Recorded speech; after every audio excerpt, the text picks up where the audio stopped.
Hello, dear students. Let's start the next chapter of your book, Moment, The Last Leaf. It is autumn, the wind is blowing hard, and it is raining heavily. All the leaves on an ivory creeper have fallen except one. Why doesn't the last leaf fall? See, the reference, whatever is given, it is about the last leaf. The writer is talking about the autumn season was going on. All trees have fallen down their leaves, but the last leaf is left. What is the reason behind it? Let's see the story. Let's read out and enjoy the story to know the answers of this question. Sue and Johnsy, two young artists, shared a small flat. The flat was on the third story of an old house. This is the story of Sue and Jancy, and both of them were sharing the same house and the same flat they were hiring. And this flat was used by both the two artists. It was a small one. The flat was on the third story of an old house.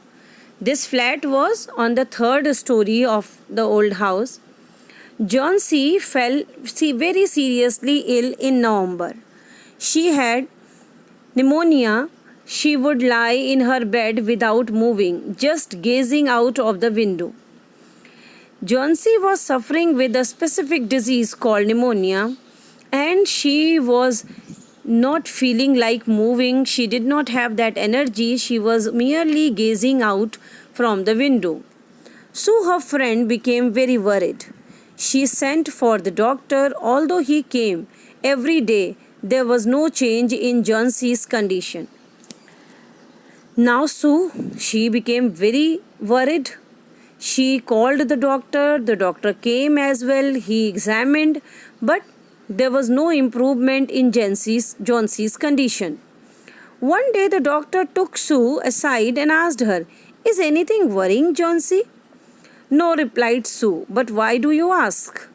One day the doctor was really shocked to see that no improvement was coming up on Johnsey's condition. So he asked to Sue, by taking her aside, that is there any problem which Johnsy was facing?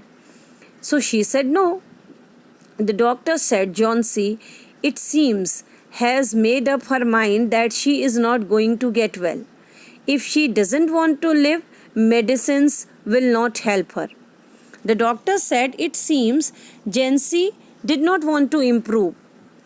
And if she had decided she was not going to be healthy, then definitely no medicines are going to help her. Sue tried her best to make Johnsy take an interest in things around her. She talked about clothes and fashions, but Johnsy did not respond. Now Sue wanted that Johnsy should have some interest in her regular life. Generally, girls have interest in clothes and fashions. She talked about these two topics also with Johnsy, but no response she could get. Johnsy continued to lie still on her bed. Still, Johnsy was on her bed only, bedridden she was. So brought her drawing board into Johnsy's room and started painting. To take Johnsy's mind off her illness, she whistled while working.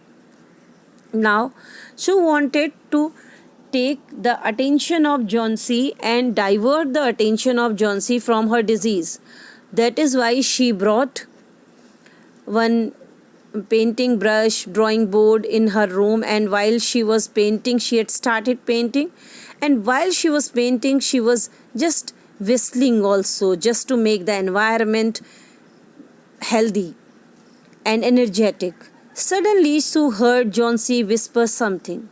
She quickly rushed to the bed and heard Johnsy counting backwards. Suddenly, Sue heard that Johnsy was whispering something. Even Johnsy was busy in backward counting, back counting. She was looking out of the window and saying 12. After some time, she whispered 11, and then 10, then 9, 8, 7. She was like that, doing backward counting.